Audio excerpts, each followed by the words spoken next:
is here. So let's let him in. Thank you, everybody, for tuning in. This is going to be a lesson with Christopher Ladd. Hey, Chris. Hello. Yo, I made it. Awesome. It's Thanks for making racing it. home. Oh, you made it like perfectly on time. Yeah, it's It not. took a little bit because leaving the university today was a little nutty, Yeah, yeah. but I made it. Well, thank you. I Yeah. made it. Everything going okay at the university? Yeah. Yeah, I mean, Yeah. everything's good auditions all over. We had really good auditions this year. In fact, one Yeah. cool thing happened. I'm not going to embarrass him by name, but um, the Sunday last, I think a week ago last, Uh we huh. had that big, ice Oh, yeah. event, Mm-hmm. and they had to cancel the whole day of auditions. So he got scheduled for Monday right during my studio class. Oh, uh huh. So I just Oh, said, hey man, instead of just auditioning for me, how'd you like to play a concert for the whole department? wow. And they handled it? Oh yeah, They he handled did, and it he did well? great. It was one No of the best way. auditions I've heard. Yeah. Yeah, That's it was really really cool. great. So I'm gonna Yeah. try. I don't know if this is gonna work, but I'm gonna see if I can make that the norm for all auditions. Just like even if you're an That's, incoming first year student, so you yeah. do a 10-minute concert or a 15-minute concert instead of 45. But Yeah. the Yeah. vibe was totally different. You get Hmm. applause in the middle of your pieces, the lights are down, the Yeah. floods are on. I mean, I it's a was gonna say, performance yeah. degree, man. I mean, Right, right. I know that that makes things hard because we can't do that for everybody, right? Yeah. Uh Because you huh. would have Right. not unless you got one day for every instrument or something, but uh, Right. what a cool possibility that I'm going to see if we can explore. So I don't know, but hopefully, Yeah, it sounds like that might be lower stress for the performer because like playing for other fellow students somehow feels to me that sounds like that would be less aggravating than like just two professors, it's like a there's like a little more like like you're playing for peers kind for of. us as Hmm. guitarists. I mean, when we think like professionally, you look at a conservatory. Hmm. When was the last time a classical guitar player auditioned for anything other than school? Maybe if you're Yeah. playing pit for something, there's an audition. If you're going to join a band, there might be auditions. Yeah. Um, if you were lucky enough to be invited to be part of LAGQ or something, there would be an audition. Yeah. Yeah, But there's not a beyond lot of that, orchestra positions for the right. And classical so guitar. when you Yeah. think about what would be most appropriate for us, Uh-huh. orchestral instruments are used to an audition type of environment. And if they're undergraduates, they're going to get used to it. For Hmm. us, it's actually real foreign to Hmm. our experience. Whereas just sitting down and playing a concert with the lights right and everything, and you go, I Hmm. mean, maybe if you have performance anxiety, the difference between an audition and a concert might be negligible. Maybe the bright lights make you a little more nervous. I don't know. Hmm. But I can tell you that doing it in a manner like that created an environment that felt far more, it felt real. Yeah. It's like you Palpable. prepared all this Yeah. music and now go perform it. Right. I maybe it's Cool. just because Yeah. that's all my degrees are performance or that's just been my experience, but I Hmm. just there's something to it Yeah. that is really attractive. Hmm. Now I'd have to Hmm. ask a bunch of like we have an incoming student name. I'd have to ask him, hey, how would you have felt if that was a concert versus just playing for me and another teacher? So Yeah. but it feels a little less institutional and academic. It feels a little bit more like you're being evaluated on how well you perform a concert rather than, Right. the kind of just you're in my office or in a classroom kind of thing. Yeah. Yeah. It's a thought and I'll probably get shot down, but I'm gonna ask, I you think it's know. an interesting idea. How many? Before moving on to Yeah. Villa Lobos, how many people are auditioning in person as opposed to online? Do you I only still? had two online because one's in Turkey and one Mm, is in Iran. okay. Everyone Yeah. else Yeah. was in person. Uh huh. Most of the time Cool. these days, I don't see a lot for classic guitar. I don't see a lot of pre-recorded videos except at the doctoral level. Hmm. That's a requirement. It's called a pre-screening. Oh yeah. And we're really Pre-screening. Yeah. fortunate. We may not have what they call a huge yield where we've got like 50 or 100 students. I don't think there are 50 or 100 students in any given year actually looking, but every one that we get, it's almost like you could go, hey man, every single audition that I've heard in Hmm. at least the last 15 years, they're all good. Yeah. They're all acceptable to come in. I don't think I've Right. heard one where I went, eh. And Yeah. not out of Yeah. desperation, mind you, or anything like that, but out of, man, whoever is auditioning, at least for us, Hmm. really like they got it together, you know? Yeah. So you may not have a mass amount of numbers, but then again, Uh-huh. we're a medium-sized institution, man. We're not a huge school Yeah. in But terms of it's numbers. highly recommended if anybody sees this video. Oh It's yeah, yeah. like, Please audition. I'd thank love to hear you. you. Yeah. The Heart School just seems like a fantastic place. In another life, or maybe when we get Mujo trending in That's the App right. Store, And just to clarify to I'd our love to audience, go. I know that this is a big 2 liter beer style. It's bubbly. It's Right, right. Cool. Well, I'd so love to you want to start play. by just playing the whole thing? Does that work for That's you? great. Yeah, Yep. can we do that? Yeah, so I think that this is the most like a master class, I guess, out of all of our lessons. It's still not quite a master class because I'm sure we'll follow up in a Oh yeah. future lesson together. But But also, we as haven't worked far, on this piece with any kind of regularity at this point, I don't and think some of we've it, ever right? sat and worked on it. So Maybe a I mean, that's what I spot. mean. Yeah, Yeah, like you mentioned one thing at one point, I remember, yeah. and I But think I beyond forgot it. that, this is Yeah. pretty much going to be my first hearing of it, and so in Cool. that regard, Yeah. the things, and I'll tell you what we can do. Hmm. We'll treat it like a master class, and then anything that would be more private lesson oriented, Uh-huh.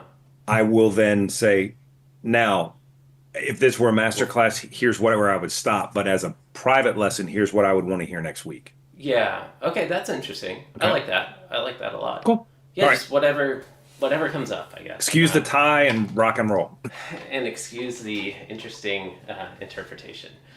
Okay, so here we go. I'm gonna take out the earbuds for, whatever. Okay. Cool. Yeah. So I worked on this years ago, and now I've been bringing it back for the last 2 months or so. It's one of my favorite pieces, so I'm very excited to play it for you all. Yeah.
Man, you played through that.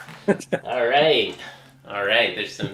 There's a couple things that came up there. The phone buzz at that one Is that quiet what that moment. was? Yeah, there was a phone. Yeah, my phone buzzed on my music stand. Luna was like scratching at That's the what I door. heard. We Okay. heard that a Hey lot. man, Yeah, you yeah. played through all that, and the only it cost you was a C instead of a B. You played one wrong. Oh, I don't. Oh yeah, yeah. There was one there. It's Yeah, just yeah. I one did funky notice that one. thing, Yeah, yeah. but you played through all of it, which shows a significant amount of control and focus because Yeah. that could mess anybody up. Okay. Really There was a well lot going done. on. I Thank you. mean, really well done. It was very complete sounding. It doesn't sound there are things we're gonna work on improving, and there's one note we gotta I think is a funky note we gotta check. But Okay. depends on the edition you were playing from. Okay. Mhm. There's a good sense of phrasing going on. There's a lot of control of rubato, but more importantly and impressive to me is the amount of vibrato that you use throughout the A section. Cool. Right? Hmm. That's Hmm. something where a lot of people struggle. Hmm. Is Hmm. one, just doing it, two, doing Yeah. it as well as you did, but we're also going to look at how our vibrato can enhance what we're trying to do with our expression, Uh but huh. also how our vibrato can change depending on where in the range we are, Okay. Okay. and so that we get a vibrato that is dimensional, Uh huh. where they're Yeah. not all vibrato are created equal kind of thing. Right. So you give me a choice between no vibrato and a vibrato that's all the same. I'll take a vibrato that's all the same any day, like without Sure. question. Now, when Hmm. we have a vibrato that is really similar across the range itself, we have to think about Uh huh. how our voice works. Hi, Luna. Yeah, she's always ruining every every recording I Well, have. you could look at it as a feline enhancement. It is an enhancement. Yeah, she really Right? enhances some of them. I'll Yeah. be honest, I had in my one cat Vivi that is the attention hog. Uh I huh. asked my daughter to put her in a room just because I know she'd be up in the camera. I haven't been home all I day. thought I had done that, but It's all I right. blinked. Yeah, yeah. My first online concert during the shutdown, I didn't think about that. Right. And boy, she was up in It the happens. camera, like, Yeah. sticking her tail and butt up in the thing and all sorts Yep. of stuff. So, all right, Okay. the B section is usually the place where we have the most, and this is true, we just have the most amount of stuff Yeah, that's never. different. Okay. Hmm. What edition are you playing from? I'm playing from Zigante, I believe. Good. Okay. Yeah. Great. Yeah, it is Zigante.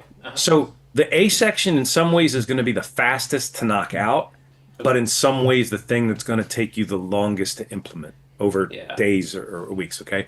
The Okay. first thing I got to do is a quick note check, Sure. and it would be in measure 12, and every time that comes around. Okay, maybe I've. So I haven't been playing from the score as That's much, okay. I will admit.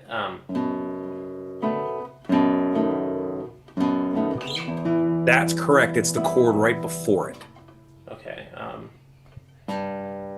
Let me You can back start to the somewhere before then context. if you want. Yeah, what's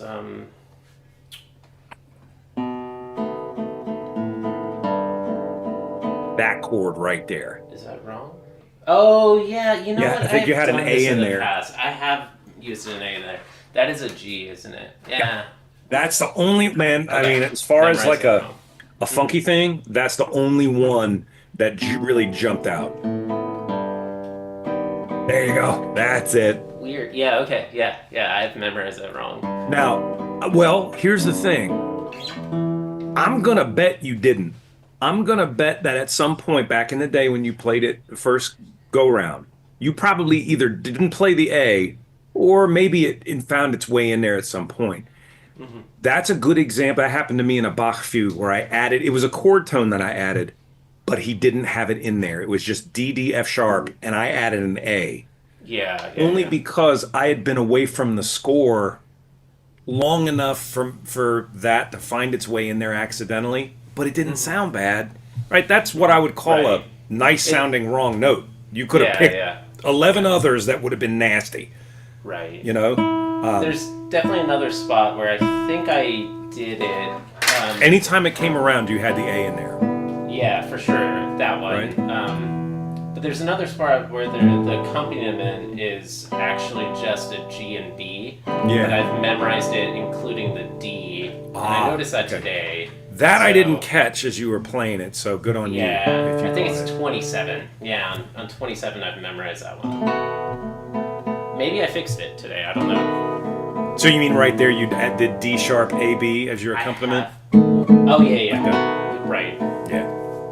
At least there you're simply repeating a chord tone that isn't repeated versus adding a note or something that didn't belong in a chord. Right? Right. That's probably why I didn't even catch it, you know? Yeah. I put new strings on the other day and it's long overdue, but I'm paying the price right now. Yeah. So with this, there we go. What we want to start to do. This has a subtitle. Each one of the preludes is an homage. Right? Like number 4 is an homage to the Brazilian people, this kind of thing. This is an homage to the lyric melody. So you're doing a really good job in that A section being lyrical, which is good. But as guitarists, sometimes we have a tendency to become, and I've used this term in our private lessons, intellectual phrasing, where we're thinking about how we want that phrase to go. It sounds like an insult, and it don't mean it that way. It's phrasing in our mind, not physically by singing. So when we physically sing, it's taking that idea out of the lab and literally putting it into real world. Yeah. But that is kind of awkward because I play guitar because I was a crappy singer. Yeah. Right? You know what I mean? In a rock band, you ever notice how every drummer wants to be the singer? Like they're always mouthing the words. Every singer wants to be the guitar player. Yeah. And every guitar player kind of wants to be the singer and the drummer. It's just no one was happy in their role. Right. That if someone had asked me at 17, 18 to sing, man, I probably would have run out of that room screaming, not singing. And it wasn't at an early age put together that the whole reason I do those things is to apply them to what we do here. Yeah. So as a result, what you get is a certain formula of phrasing. And it's really nice. It's very expressive. But every phrase has the same amount of space in it. Okay. So as you go up, you like to do a little tiny, small tenuto on the downbeat. Yeah, I do. Now you do that and here. But too much. I've done this a lot. Yeah. That's normal, man. That's a normal thing. Yeah. So the first one I think is great because it helps separate the melody from the accompaniment. But when you start at this mi, where are we going? We're going mi, fa, sol, la, si, re, do, si. Right. So that line, you notice as we start moving towards that re, we start moving forward. Yeah. So if we start sitting on every downbeat, we interrupt that direction just a little bit. Now, I don't mean we got to speed up. I mean, I'm running out of air. So if I'm going, si, mi, like that, si, mi, fa, sol, la, si, re, do, si. I got to do that in one breath. Okay. So as a result, I don't want to at the end. But that's the cool thing. Right, I don't have to think now about how I want the phrase to go. I just sing the line. Now, there was a time when I couldn't do what I just did. Yeah. Where it was like, okay, I got to sing what I'm playing. That's cool. That's kind of step one. Then you get real comfortable with it and you start singing as you play, rather than play and sing. Then you keep getting comfortable with it. And I'm not a singer, and my voice is garbage, and I never try to get my students to try to sing in some professional way. Okay, but it simply is a tool, like using a metronome. We're using it as the anti-metronome. Yeah. Right. So that way we can Right. feel and hear how that phrase goes without any technical limitation. So if that's the case, then you can sit now.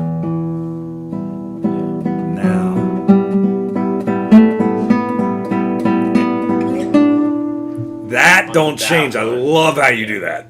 Okay. Try it. So sit on that first one, but now we start moving forward till we get to D. Okay. So you take your time right there. I love it. Don't change that. Good. Now, stop at the D, right? no, you can keep going to the B, but the D is where we're getting our next little point. But you don't. Here's the thing that's tough. Don't change the good stuff. Okay. Right? Yeah. So sit on that first E. And 2 and 3 and 1 and 2. Try it with me. I'm going to take my headphones off. It's going to feel a little weird, and I don't know how it's going to sound to the audience, but it's more about you with this. Sure. Right? So let's give it a shot. Okay. So I'm thinking 1 and 2, 3 and 1 and 2 and 3 and 1 and 2 and 3 and 1 and 2 and 3 and 1 and 2 and 3 and 1. That's just as an example. Yeah. Did you feel how there are these small minor differences between what you did and that? Definitely. Now, I'm not saying that that's like the paragon of expression. Right, but sit on that E before you start. Go ahead and arrive. That. Now go for it and then pull back. Good. Now, the phrase ends, to me, right there. Okay. So, yeah, we've achieved resolution. So you can pull that re, do, si. Yeah, you can slow it down a little bit there. Bum, body. Okay. Yeah, that's nice.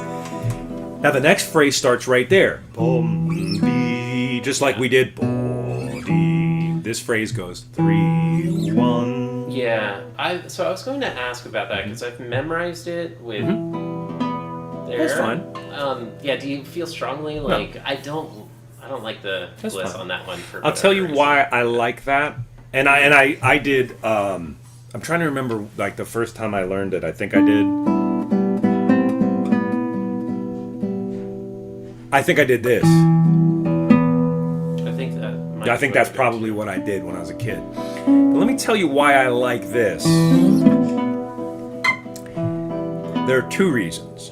One, you can do a big glissando if you want to, or just a little one. Uh-huh. But I like it for 2 reasons. One, there's a mirror of the beginning. Yeah. So here we're going 5, 1, 4, Right. and here we're going 1, 5. Yeah. Right? So it's B, E. Now we're going E, B. So there's a relationship. Mm-hmm. But the more important reason I like that fingering is as I'm coming down, I have to physically breathe when I move down here. It forces a phrase. Yeah. You know, and I put it in there anyways, I think. So now, if you don't like, what that's doing, now you have to do the fingering that you like and make sure that phrase is physically felt, right? So sorry, my furnace is on.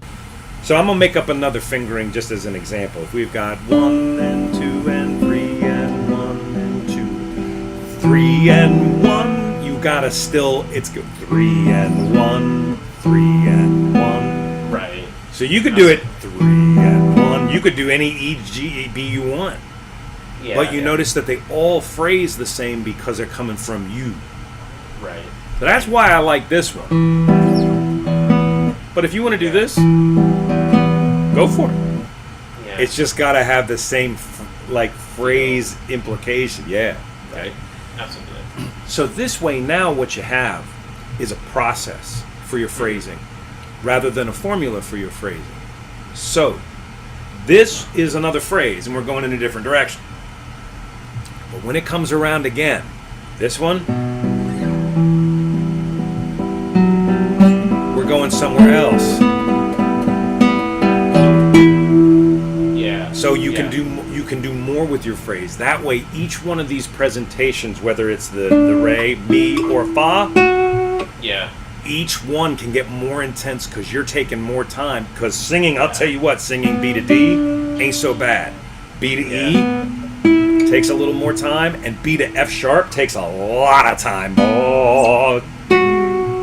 Yeah. So each one is phrased slightly differently, but not because we want to try to do it that way, but because it physically takes you more time singing a minor third, singing a perfect fourth, singing a perfect fifth. Each one takes more time. Okay. That's what I love about this prelude, man, because this is like phraseology 101. Right. You know, if someone wants to really start feeling comfortable phrasing naturally, just do this. Right? Yeah. So that's pretty much like, and again, if this were a master class, if it's a lesson, I would stay right here and I would hammer that in until it's done. Yeah. But because it's a master class for an hour, I don't want to miss any. I don't want to be like, oh, well, we didn't get to the B section. Right. So it's a little bit of like, so that's how I would approach the way that you go through it. Okay. So for a private lesson, I would probably stay on this a lot longer than I'm about to, and maybe not even get to the B section. That makes sense. Right? Yeah. Just because I know I'm going to hear you next week. Right. So that to me, that's one of the differences. I don't want to not talk about it, but it's like you did it. Now you know how to do it. Now it's on you. Go apply that. Just rub that in everywhere. Absolutely. The next thing I wanted to talk to you about was the clarity of this. Okay. That's a tricky little spot. So it's in the phrase we're starting. So if you want to start, go ahead and start that. Okay.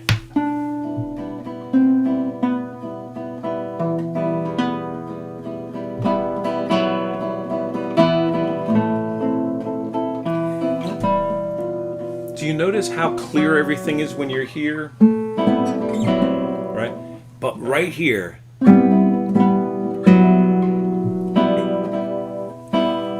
it gets a little muddy there, right? Whether you want to call it muddy or unclear or whatever, you went from this really clear picture of a melody in the bass and chick, chick, chick. To all of a sudden, it's kind of unclear.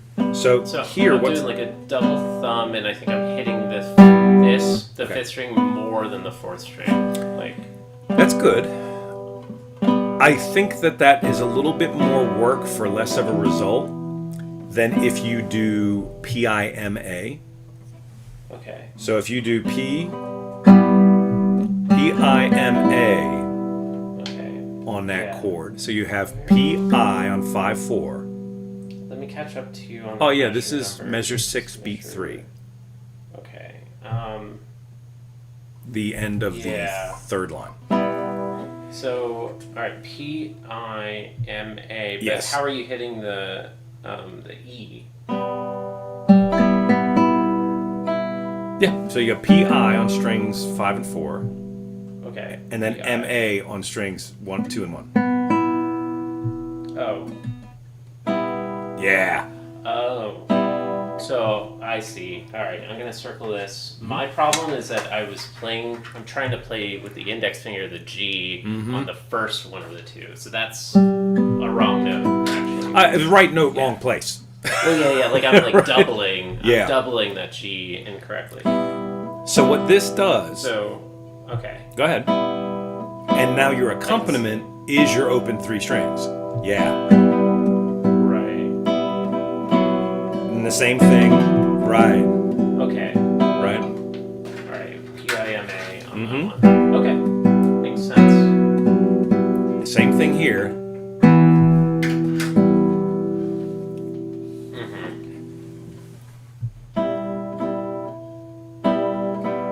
Yep. That's it. And then this one again. Yeah. So never. Yeah, just don't do the double thumb. I'll tell you why I don't. Yeah. Well, it does. It can. Let me rephrase that. It can. I think it takes a lot more work to make it work. And I'm not convinced that the results are worth the investment. Right? Okay. However, I'm sure I could find 3 world-class players that do it that way. What I can tell you, the reason that I do that is I have a greater control over the balance of P and I, M and A, and I can P and I can clarify as the melody and lighten up on I and keep I and M balanced, so that really what you're doing is this. And that. So to me, because I get more clarity, I can be more expressive. Absolutely. Now that took a little bit of time, right? Because anytime you have these three chords, the tendency, at least for me, was to pop the act like ba ba ba, rather than. So this is still saying the same, but then don't change anything about the way you did this. This is great, right? Mm-hmm. That was all fantastic. That's it. There's a small little thing. Right? That's good. But because it comes around, I'm going to get a secondary recording. Sorry for... No, that's fine. But yeah. Okay. So I think that to me was a big kind of eye-opener. As far as it allowed me to be able to keep...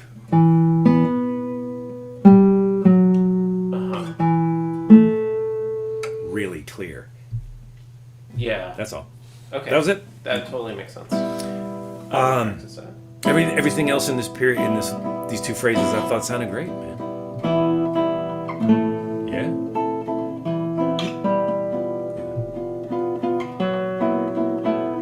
Yeah. Now get that right chord. Get that A out of there. Drop that A. Yeah. Okay. Yeah. That's right. Because it's in the prior chord. That's my problem. There it is. Nice. Good. So now, moving on into A, a couple tiny little things. But one thing I want to address up front that people can get, and I know I did, is you can get like almost consumed is trying to play this piece without string squeak. Yeah. Okay. First, let me clarify there's a difference between string noise and string squeak. Okay. Okay? String noise, anytime you do a portamento, a slide, anything, there is an agreeable, what I call an agreeable amount of string noise in your motion.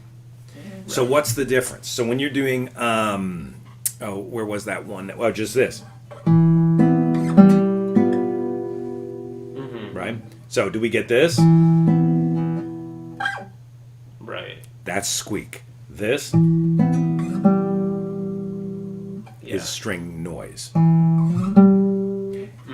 If I had to kind of classify the two, one is a higher mid-frequency scrape. Yeah. And one is a lower mid-frequency. Right. So it's shh versus. Right. On a recording, man, it's like there's a spotlight on it and it just jumps out at you, you know? Yeah. So there is a little bit of an artificially, how do I put it? An unrealistic expectation that we're going to play this A section completely noiselessly. Yeah. Okay. I think one. Yeah. Well, and I don't think it's a realistic goal to have. The difference, though, is we can have an agreeable amount of string noise because, like, versus that. Yeah, right. So in this moment, watch that. That's one of those screaming little demons. Versus. Okay. So how do you get it? If the elbow leads the downward or upward shift, technically you are dragging your third finger. Okay. So just try that. It's like wiping your third finger on the string. Remind me where we are. This is. I've heard it. Yeah. That's a good question. We are right it's the second at. time around. Yep. This is measure 8 going into 9. Okay, 8 going. Yep. So it's earlier. Yep. Yeah. I was like, I think I'm okay. Yeah, right there. Do you hear how that one, you didn't quite let go of the string, entirely, but you got a nice, good. Right. So that's not noise. That's like right. Or that's not a squeak. Yeah. Right. So when you push your fingers, that's when you get the squeak. When you drag your fingers, that's when you get the less scrapey noise. So right here, right.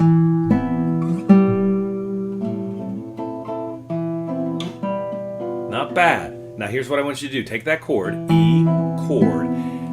Elbow leads the motion. So your elbow starts moving and then you drag that third finger. That. Okay.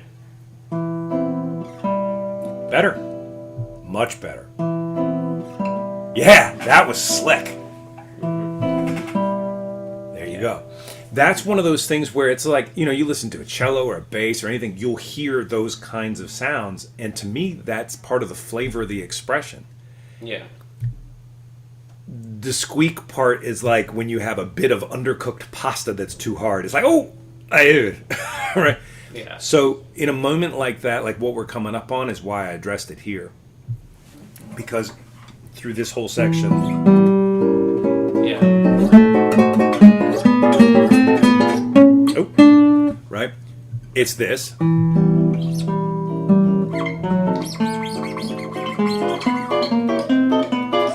Yeah, see how right up there in the 7th position it starts getting less noise, more squeak, right? Yeah. So here, just do that. Now release the finger after you get there. Go ahead. Release before. You can drag. Now release one and shift. Good, release. Release.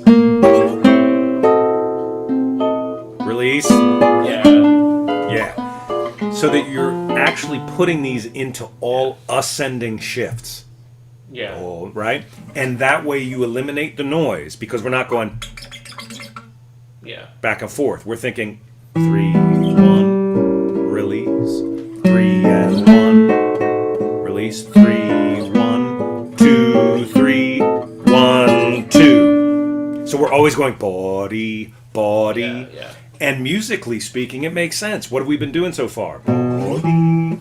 Like all these big just thing. Now he's just taken that and gone to town with it. Mm-hmm.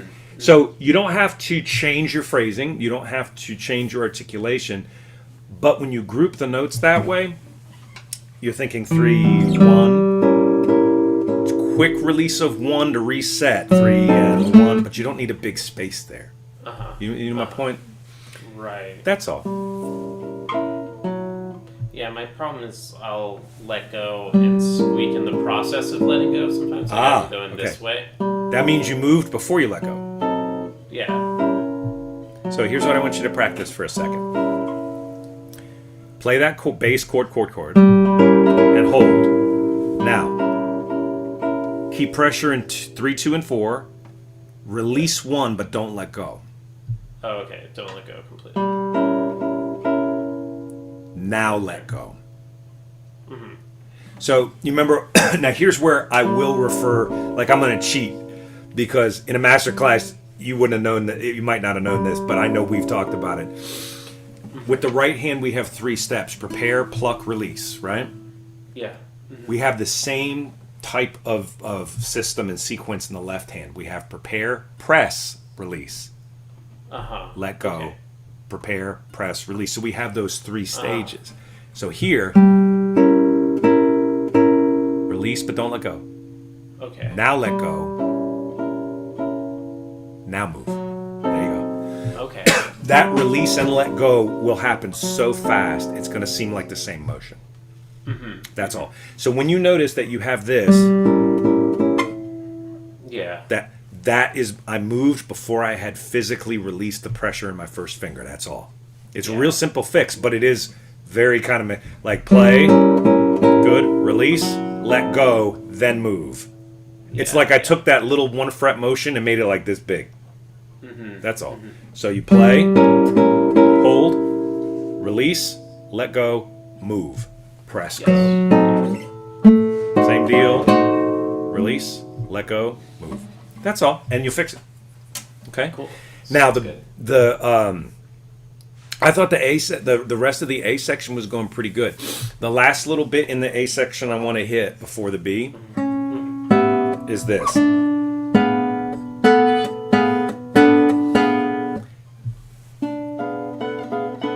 Do you feel how 3 and 4 are kind of floppy? Like they're kind of like I don't know. wiggly left and right. It doesn't feel like bum, be-dum, be-dum. Right, and so we get some imprecision with it because our left hand, it's almost like they're doing this. Yeah. Right? Yeah, Rather than boom, boom, boom, boom, boom. Right, Yeah, so it's a little tricky, yeah. we'll use the same system that we use with our first finger here. Uh-huh. Release, but don't let go. Uh-huh. Move. Play. Release. Move. Play. So when I release, should I let go? Or, No. Because, in the trebles, it's You don't okay. need to. There's Right. Yeah. It'll help you because they're all parallel motions. In this particular case, feeling them under your fingers allows for greater clarity. Uh-huh. Right? Okay. Yeah, down here we can't but up here, it's like you get a freebie. Kind of take it, right? Yeah. So here, what we want to do, do the same process. good. Now, when we're moving 3 and 4, and here's where I have to take my jacket off so you can see my arm. The arm is actually moving those fingers. Okay. I see. Right. Yes. You may even overshoot it because of that. There you go. That's it. So that way the expansion and contraction of the 3rd and 4th fingers are directly related to where the arm is putting them. That way, because I'll tell you, man, when I was a kid and I used to gig with this, dude, that spot killed my hand. It was so tired when it was done that I didn't feel like I could make it through the rest of the piece. Yeah. Because I was just squeezing the living hell out of it, right? So here, everything life is good. Drop the arm, and that puts and expand those fingers. Contract, you got it. Okay. That's it. That's the solution to it, right? Okay, man. So the A section, I think those things you work on now. Because you have a lesson, whenever your next lesson is, I want to hear those things in your next lesson. Okay? Sure. Now the B section. So there's a lot of great stuff you're doing, and all the hard stuff, you nailed. Okay. Like the amount of time you take going up to here, like all that. Uh-huh. The 3/8, that your timing was great. Play the first measure. Yeah, there was there. That's Good. Now, sorry, just one measure. that's okay. You got it. Just the part you got it. Now, Yeah. the notes sound good. Uh-huh. The transition from that measure to the next measure sound good, but do this. Count out loud. Don't play. Just count out loud the rhythm that you see there. All right. 1E and a 2E and a 1. Play it. Right. Do you feel a difference in the way you played that versus the way you perform? What's different to you? Well, I was like clamming up. Like Yeah. I could really feel I was like tensing up throughout. And it was like, it was very uneven. Like when I played through that one, I think especially the first time through, like it was Yes, and so you get Something these like that. rhythmic kind of variables, right? Now, right. there are some great recordings, and I got to refer to this, where my favorite recording of this was Christopher Parkening because of his A section. It is quite simply the most beautiful A section I think I'd ever heard. And the B section I couldn't follow. Yeah. Now, I'm not throwing shade on Chris Parkening, but I heard this, and I was like, whoa. It was like this big roll, Yeah. So maybe that's how he chose to interpret that. Mm-hmm. Okay. So that didn't make a lot of sense to me at the time because I couldn't follow it rhythmically. Okay, so that's one possible interpretation. Here, I want to hear ba da da da da da da dum bum bing ba da da da da da da dum bum bum bum. Yeah. Because this now it sounds like a roll because it's pumoso, so it's faster, right? Okay, but the way that we execute that is with you're sweeping the thumb. You're going to go rest stroke, free stroke. Yeah. Just like that. Right. Sorry. Yeah. That was super good. Yeah, I promise off YouTube it's going to sound a little bit better. Well, that sounded great right there just because you're getting rest free out of your thumb. You get a little bit more of that sweeping motion. But a lot of times it's easy to go free. Yeah, that's not the intent. Definitely rest, free. And that's it. That solves your problem. Yeah. Just count it, and then you have 1 E and a 2 E and a 1 and 2 and 3 and 1 and a 2 E and a 1. Your phrasing when you come back in, great. Don't change anything, please, because you're going 1 E and a 2 E and a 1 and a 2 and 3 and a 1 E and a 2 E and a... There's a breath. You take it. Yeah. 1 E and a 2 E and a 1 and a 2 and 3 and 1 E and a 2 E and a... Don't change that, please. Yeah. Again, you expressed it great. For that, this is the hard stuff. I don't have anything to say about that. You could take more time. So the first one, you go 1 E and a 2 E and a 1, 2, 3, 1. Okay. 2 E. Like you can go that far. I don't think you have to, but you can. That's all. Now, here's where the kind of the rubber hits the road. As you keep going and you hit that 3/8 bar, 1, 2, 3, 1, 2, 3, 1, 2, 3. There's a rallentando right there. Yeah. Okay. You could start somewhere in the B. Yeah.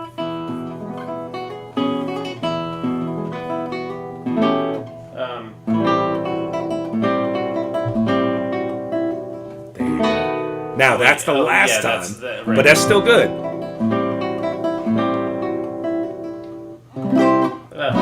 Good. Now, the first time through, your rallentando can do exactly what you did. And maybe the last time you make it a molto rallentando. Okay. Like just to signal to the listener, hey man, we're not going back to this B major. Yeah. I like that. It's enough to signal a change. Good.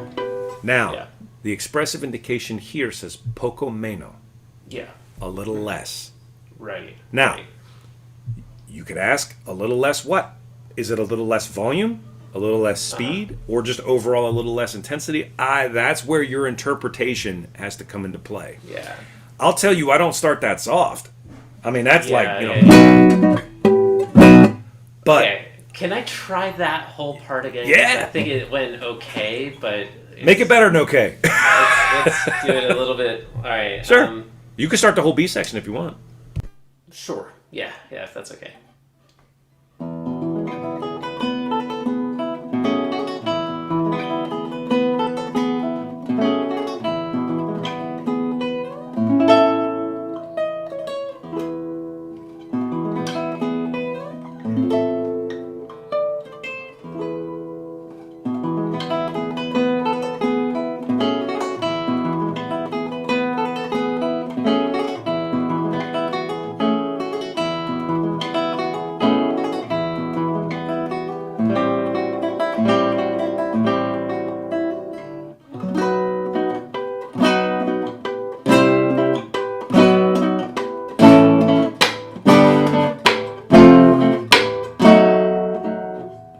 It sounds like flamenco music when your ring hits. That's the intent. No. So. Welcome. But that's intentional. Is it? I've been practicing that. Okay. Yeah.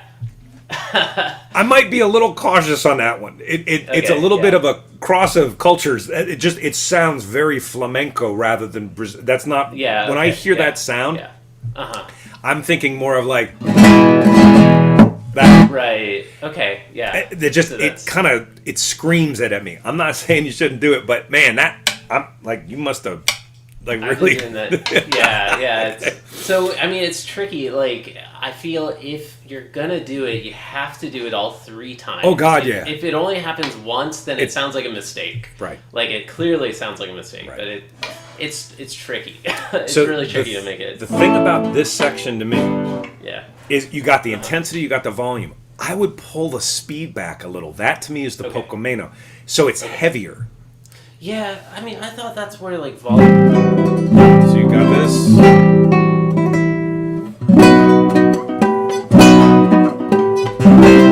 Yeah.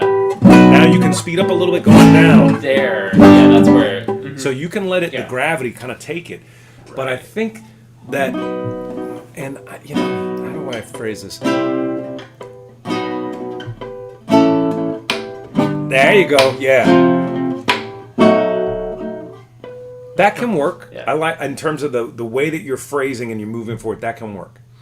The Pocomeno part, I guess philosophically speaking, in terms of interpretation, I remember. It was a long time ago, and the idea of someone I played, I think it was Stele by Philip Houghton, and I played it in a master class when I was much younger. And the artist I was playing for said, "Wow, man, that's really cool. You're really true to the score." Now, I didn't acknowledge that was cool, and we just worked on the piece. Afterwards, this was for a guitar society, and I was a young man, and someone in the guitar society came and said, "Man, I couldn't believe he said that to you." I'm like, "Whoa, what? Did I miss something?" Because I thought that went pretty well. Uh-huh. And he goes, "I can't believe he said you played true to the score." I was like, "No, man, I take that as a compliment." Right. You know, because what it is that I don't want, my job is I'm not the I'm a little bit of the director and I'm a little bit of the actor, but I'm not the screenwriter, Sure. right? So I'm more like the executive producer. The director is Villa-Lobos. Yeah. He wrote the script and he's directing the play. Yeah. My job as the actor is to how best decide to deliver those lines. Yeah. And every once in a while, you have the executive producer go and talk to the director to say, "You know what, man? Maybe we can do this here and do that there." Mm-hmm. Mm-hmm. So I always believe, to me, and this is open for debate or disagreement, but this is my own belief. I want my feelings and my musical ideas to be in alignment with the composer. So I don't want them to dominate the composer, nor do I want to feel boxed in by the composer. Yeah. I want my ideas in alignment with. Now, that means sometimes I may go a little bit like that. He may go a little bit like that, but we're still all like in alignment with each other. So if you slow that down, that Pocomeno right there. As long as it starts slow. Yeah, maybe the first heavy, 3 bars. Yeah, the first 3. That's what I'm shooting for. Yeah. It's like it starts slow, thumb rolls, like. But right there, just take your time. 1, 2, 3. Now it can start to increase in speed as you go. Yeah. But make it feel different than the preceding A minor 7 chords. That's better. Yeah. That's it. Now move. That's it. So you can always pull it back at the end, but at least that way, what you did is you acknowledged that the man gave you a direction. Yeah. And I started there, and it should intensify. Like, it would be weird. It would be weird, I think, for the whole thing to stay slow. Like, or to play fast, right? Yeah. So that's to me, when we think of interpretation, I want to honor the intent of the composer. How I choose to do that is where the interpretive part is. And so right there, to me, what you did was far more musically convincing, because you had those A minor 7 chords as one thing. Now, something different is happening here. Yes. Right? Yeah. And then you go to town, and then you repeat the B section, and then you repeat the A section. And the only last thing, you got one wrong note right at the end. We'll see. Measure 129. No, of the A section of the whole thing. The section of the whole thing. Yeah. So right at the very end, I think it's measure 129. So you come in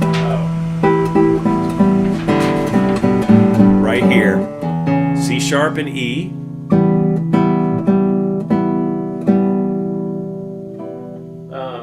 We'll see. Yep.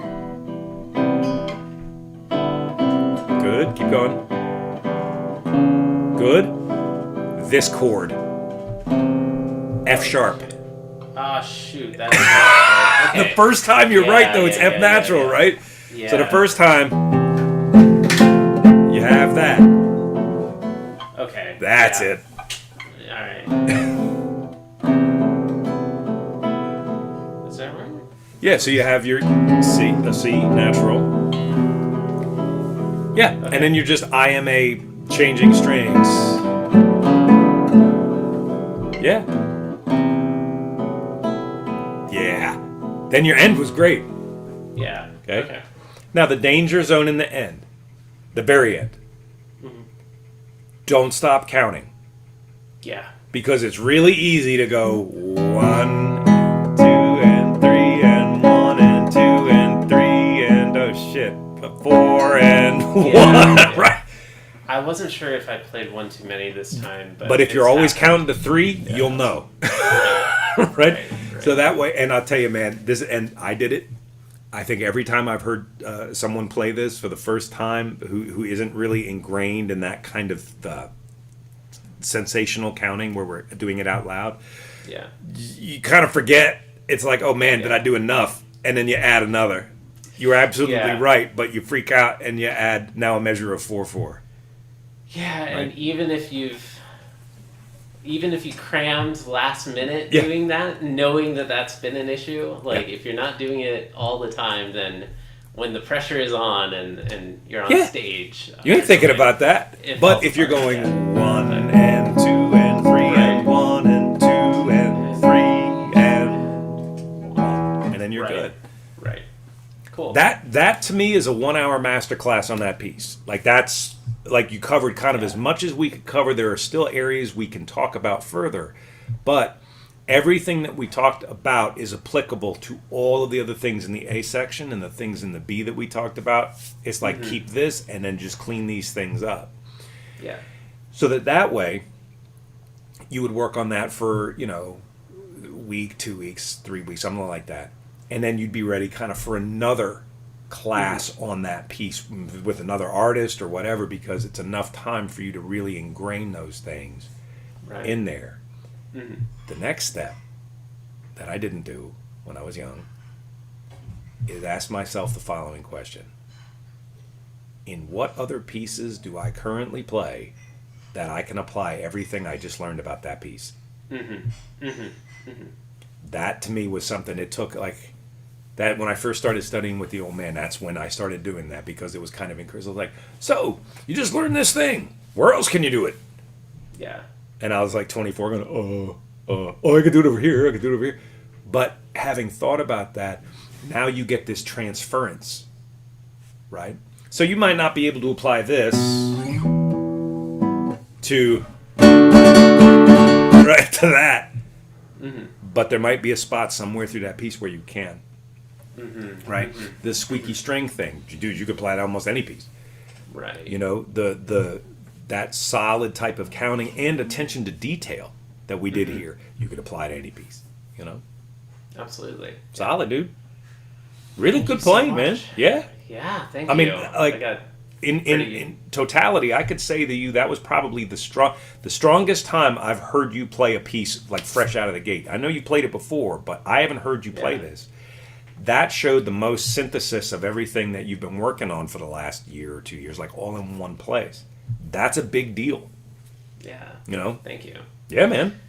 Yeah, and I feel it went okay, but the cat and the phone ringing and just everything was kind of throwing me off. But well, just imagine if you had to do that next to a tuba player in the next room.